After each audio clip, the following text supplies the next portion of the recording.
Students, देखिए हम लोग कृषि क्रांति के बारे में पढ़ रहे थे और कृषि क्रांति के कारण उसके विस्तार के बारे में, कृषि क्रांति की जो विशेषताएं हैं उनके बारे में हमने पढ़ लिया था।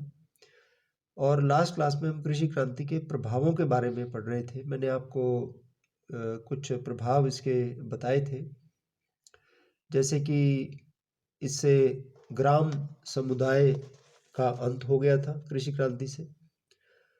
भूमि की मांग में और मूल्य में वृद्धि हुई थी, जनसंख्या की वृद्धि हुई थी, कृषि उत्पादन में बहुत बढ़ोतरी हुई थी। इंग्लैंड में छोटी श्रेणी के किसानों का अंत हो गया था। कृषि क्रांति के फलस्वरूप पशुओं की नस्ल में भी सुधार हुआ था। तो ये सारे मैंने आपको प्रभाव बताए थे। आज कुछ जो और बचे हुए प्रभाव हैं उनको हम पढ़ के और इस चैप्टर को पूरा करेंगे। तो देखिए, कृषि क्रांति का एक बहुत महत्वपूर्ण प्रभाव ये हुआ कि किसानों की दशा में सुधार हुआ। ये इतिहास में हमें बहुत कम पढ़ने को मिलता है कि किसानों की दशा में सुधार। कृषि क्रांति के फलस्वरूप क्या हुआ कि कृषि पर किसानों एवं भूस्वामियों का व्यक्तिगत अधिकार हो गया। पहले क्या था कि ग्राम समुदाय होते थे, उनमें किसानों का व्यक्तिगत अधिकार नहीं होता था भूमि पर।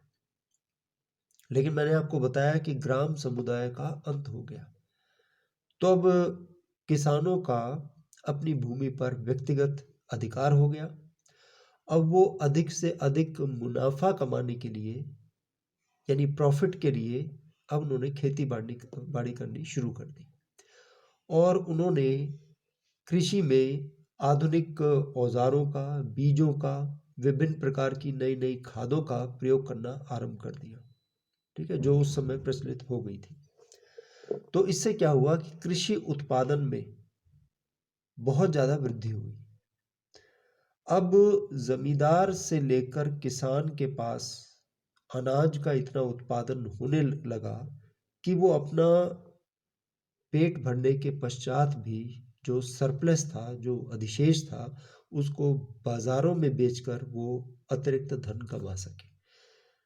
देखिए, किसानों का जो बेसिक ऑब्जेक्टिव था, पहले देखिए 80% लोग कृषि कार्यों में लगे हुए थे।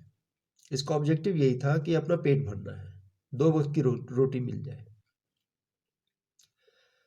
और आज भी ऐसे बहुत से इलाके हैं जहाँ पर इसी तरह की मानसिकता है लोगों की कि भाई, खासकर बिहार में, पूर्वी उत्तर प्रदेश में, कि बस इतना उगा लें जितना कि उनका काम चल जाए। लेकिन समय के साथ क्या हुआ कि जब उत्पादन में बहुत वृद्धि हुई तो अपना पेट भर लिया। अपना पेट भरने के पश्चात जो अधिशेष होता था, जो एक्स्ट्रा होता था, उसको अनाज बाजारों में बेचकर किसानों ने धन कमाना शुरू कर दिया। अब उनके पास धन एकत्रित होता चला गया, क्योंकि मैंने आपको बताया कि कृषि के नए नए तरीके जो है अपनाए जा रहे थे। जो भूमि पहले बंजर छोड़ी जाती थी, अब उस पर भी कृषि होने लगी थी, उसको भी कृषि योग्य भूमि बनाए जाने का प्रयास किया जाता था। अब उनके पास धन आ गया। अब वो बहुत बढ़िया उनका खान पान हो गया। उनके घरों में बढ़िया प्रकार के फर्नीचर, ठीक है, संगीत के साज, विलासिता की वस्तुएं, बहुत इस तरह का सामान जो है दिखाई देने लगा। यानी किसानों के जीवन स्तर में सुधार आया। किसानों की जो स्त्रियां होती थी वो भी बहुत बढ़िया प्रकार के वस्त्र, आभूषण, बहुमूल्य आभूषण धारण करने लगी। तो इससे क्या हुआ, किसानों का जो जीवन स्तर था वो काफी उन्नत हो गया। ठीक है, एक तो प्रभाव ये हुआ कि किसानों के जीवन स्तर में सुधार। दूसरा एक और जो आज हम एस्पेक्ट लेंगे वो है beginning of capitalism in agriculture, यानी कृषि में पूंजीवाद का उदय। तो देखिए, कृषि क्रांति के परिणाम स्वरूप इंग्लैंड के जो पूंजीपति थे उन्होंने अधिक मुनाफा कमाने के लिए कृषि में अपनी पूंजी लगानी आरंभ कर दी। मैंने आपको बताया था कि बहुत से भूमिपति, बहुत से उद्योगपति जो थे, उन्होंने भूमि को एक बहुत ही प्रॉफिटेबल मीन्स ऑफ इन्वेस्टमेंट के रूप में देखा। यानी इस काल में कृषि मुनाफे का सौदा बन गई और ब्रिटेन के भूमिपतियों ने बाड़बंदी और चकबंदी के माध्यम से भूमि पर व्यक्तिगत अधिकार स्थापित कर लिया। उन्होंने अपने अपने आदर्श फार्म बना लिए, जहाँ पर नई तकनीक इस्तेमाल करके, नए औजार इस्तेमाल करके उन्होंने कृषि शुरू की। तो इसका जो प्रमुख उद्देश्य था वो ज़्यादा से ज़्यादा उत्पादन और लगान प्राप्त करना था, कि जितना ज़्यादा उत्पादन होगा उतना ज़्यादा लगान या राजस्व एकत्रित होगा। तो अब देखिए कृषि क्षेत्र में भी पूंजीवाद का उदय हुआ। पूंजीवाद का क्या मतलब होता है? पूंजीवाद का मतलब होता है उत्पादन के साधनों पर जब थोड़े से लोगों का स्वामित्व होता है और इसके पीछे जो ऑब्जेक्टिव होता है वो है अधिक से अधिक मुनाफा कमाना, उसको पूंजीवाद कहते हैं। उत्पादन के साधन क्या है? यहाँ पे खेत, ठीक है। तो थोड़े से लोगों का स्वामित्व यानी भूमिपतियों का स्वामित्व। औद्योगिकरण से नए नए यंत्रों का निर्माण आरंभ हुआ, जिसके परिणाम स्वरूप पूंजीवाद को बढ़ावा मिला। और धीरे धीरे पश्चिमी यूरोप के जो अन्य देश थे उसमें भी कृषि में पूंजीवाद का आरंभ हो गया। इंग्लैंड से सब ये शुरू हुआ और फिर अन्य यूरोपीय देशों में फैल गया। जहाँ कृषि क्रांति के अच्छे प्रभाव पड़े वहाँ पर इसके कुछ दुष्प्रभाव भी हुए, ये भी हमें देखने होंगे। क्योंकि क्या हुआ कि खेतों में जो नई तकनीक इस्तेमाल हो रही थी, जो न्यू टेक्नोलॉजी आई थी, इससे क्या हुआ कि मशीनों का प्रयोग होने लगा। अब जब मशीनों का प्रयोग हुआ तो गांव में बेरोजगारी फैल गई, ठीक है। जो छोटे किसान थे वो निर्धन हो गए। ये जो हमने बात की ना किसानों के स्तर का, के स्तर में सुधार, ये हम बात कर रहे हैं कि जो बड़े किसान थे, ठीक है, जो छोटे किसान थे उनमें बेरोजगारी फैल गई। क्योंकि क्या होता था कि काश्त के लिए जो भूमि दिया करते थे भूमिपति, अब मशीनों के प्रयोग में आने की वजह से जो मैन पावर थी उसकी आवश्यकता कम अनुभव हुई, तो वो बेरोजगार होते चले गए। और कृषि क्रांति से पहले गांवों में जो खेती की जाती थी, मैंने आपको बताया, ये सामूहिक रूप से ग्राम समुदायों के माध्यम से की जाती थी, जिसमें अमीरों के साथ साथ निर्धन लोग भी कार्य किया करते थे।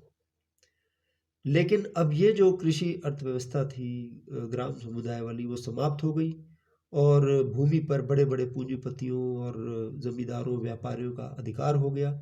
इसके अलावा खेतों में मशीनों के प्रयोग से जो काश्तकार थे उनकी ज़्यादा आवश्यकता नहीं रही। तो छोटे छोटे किसान या काश्तकार जो है ये अब बेरोजगारी का शिकार हो गए। और बाड़बंदी चकबंदी के कारण तो छोटे छोटे किसानों को वैसे ही भूमि से बेदखल कर दिया था। तो देखिए इंग्लैंड और पश्चिमी यूरोप के बहुत से देशों में बेरोजगारी और गरीबी उत्पन्न हो गई। ये हम बात कर रहे हैं छोटे किसानों की। बड़े किसान तो जो है बहुत प्रॉस्परस हो गए, बहुत खुशहाल हो गए, ठीक है। इसके बाद आखिरी जो हम प्रभाव पड़ने जा रहे हैं कृषि क्रांति का, कि कृषि क्रांति ने औद्योगिक क्रांति में अपना योगदान दिया। कैसे? औद्योगिक क्रांति का मतलब क्या होता है, पहले आपको ये समझना होगा। देखिए 18वीं सदी में यूरोप में, जिसकी शुरुआत इंग्लैंड से हुई, सॉरी, 18वीं सदी में यूरोप में एक इस प्रकार की स्थिति उत्पन्न हो गई कि मशीनों का अस्तित्व हुआ। नई नई मशीन अस्तित्व में आई विभिन्न कार्यों के लिए, चाहे वो कृषि कार्य हो चाहे कोई भी कार्य। तो उससे क्या हुआ कि जब मशीनों का अस्तित्व हुआ, अब मशीनों को जरूरत थी कच्चे माल की। अब कच्चे माल की आपूर्ति कहाँ से होती? कच्चा माल तो कृषि से ही उत्पन्न होगा। भाई अगर कपड़ा बनना है तो सूत कपास ये तो उगाना होगा, ये कहाँ उगेगा? ये तो खेतों में ही उगेगा। तो जब कृषि क्रांति आई, कृषि उत्पादन में वृद्धि हुई, तो इसने औद्योगिक क्रांति लाने में भी सहयोग दिया। जो मशीनें भूखी थी कच्चे माल के लिए, उनको प्रचुर मात्रा में जो है माल उपलब्ध हो गया बनाने के लिए। और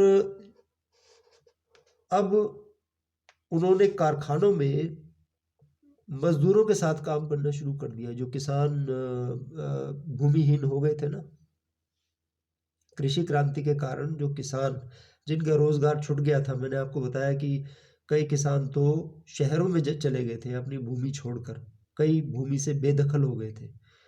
तो वो जब शहर में गए तो शहर में उन्होंने क्या किया, कोई ना कोई तो धंधा उनको करना था, तो उन्होंने उद्योगों में काम करना शुरू कर दिया।